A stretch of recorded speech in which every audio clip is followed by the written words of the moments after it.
السلام عليكم ورحمة الله تعالى وبركاته. maanta waxaan barnaamijkeenan ku soo qaadan doonaa goobo la yaab leh oo ku yaala koonkan aan ku dul noolahay kuwaas oo marka laga eego dhinaca cilmiga noqonaya mustaxiil ama waxaan aqliga lahayn. ceelka dhagaxa. ceelkani wuxuu awood u leeyahay inuu u bedelo shay walba dhagax, laakiin maaha si dhaqsa. waxa qasaba in shaygaasi uu hoos yaalo ceelka muddo 2 bilooda. wuxuu ku yaalaa ceelkani agagaarka webiga Neef ee ku yaala waddanka Ingiriiska, wuxuuna jiray qarniyo aad u badan. dadka halkaas degan waxay aaminsan yihiin in ceelkan lagu nacdalay shaydaan, sababtaasna uu sidan la noqday. laakiin arrinku sida uu ka duwan yahay, waxay khubaradu daraaseeyeen waxay ka samaysan yihiin biyaha ceelkani, waxayna ogaadeen inay ku jiraan biyaha xaddi badan oo macdana. marka la hoos dhigo biyahana shay waxa daboolaya shaygaas maadadaas macdanta, waxayna u samaynaysaa dahaadh adag oo u eg dhagaxa.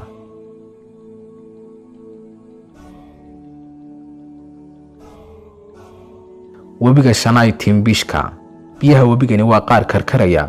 heerkulka biyahani maaha qaar isku mid ah. meelaha qaar wuxuu gaadho 40 digrii, halka meelaha qaarna uu gaadho 100 digrii. waxaan ognahay in heerkulka biyaha webiyada caadiga ayna gaadhin heerkulkaasi aadka u sareeya ilaa uu ka dhow yahay furkaani mooyaane. laakiin waxa u dhaxeeya wax ku dhow 700 oo kiiloomitir webigan iyo furkaanaha ugu dhow.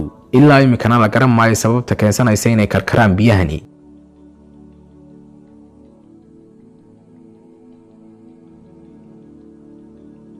harada buluuga. qaar badan oo kamid ah dadka dalxiisayaasha ayaa u soo safra waddanka Japan si ay u soo arkaan haradan buluuga ee midabaysan. marka aad aragto biyo caadi ah oo leh midab gooni ah oo lala yaabo, waxa laga yaabaa inaad ku fikirto in lagu dhex walaaqay biyaha maadooyin kiimika si loo nadiifiyo loona soo jiito indhaha dalxiisayaasha.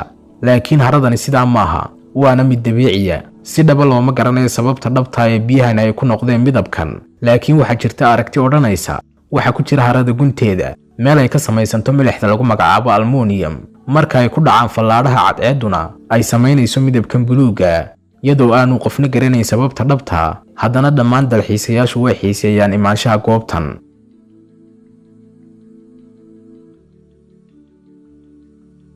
dhagaxaanta codka leh. haddii aad tagtay mar magaalada Portistan ee ku taalla waddanka Mareykanka, waxa qasaba inaad aragtay dabeecaddan cajiibka. waa dhagaxaan samaynaya cod marka lagu dhufto dubaha. waxa caadi ah in marka aad ku dhufato dhagaxa dubaha uu samaynayo sanqadh ama cod, laakiin tani gabi ahaanba way ka duwan tahay. waxay weerarisay dabeecaddan la yaab kale qaar badan oo kamid ah khubarada iyo dadka leh cilmiga geologiga. marka aad ku dhufato dubaha dhagaxa, waxaad maqlaysaa cod xoogan sida inuu dhagaxu ka samaysan yahay macdan, gudihiisuna uu madhan yahay.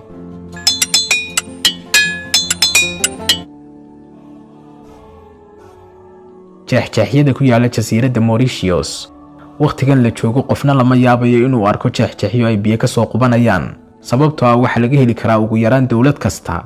ha ahaadaan jeexjeexyadu qaar waaweyn ama qaar yaryar, laakiin ma u malaynaysaa inay jiraan jeexjeexyo ku hoos yaala biyaha.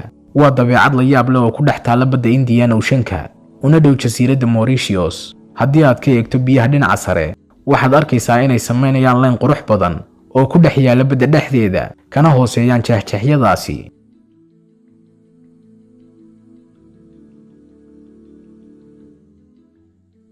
haddii aad jeclaysanayso daawada inaad booqato meelahan ay soo sheegnay, taabo calaamadda like, nagulana wadaag dhanka hoose ee commentiga halka aad jeclaan lahayd inaad booqato. hana naga iloobin haddii aad ku cusub tahay channelka Ogaal Cusub inaad subscribe saarto. wassalaamu calaykum waraxmatullaahi wabarakaatuh.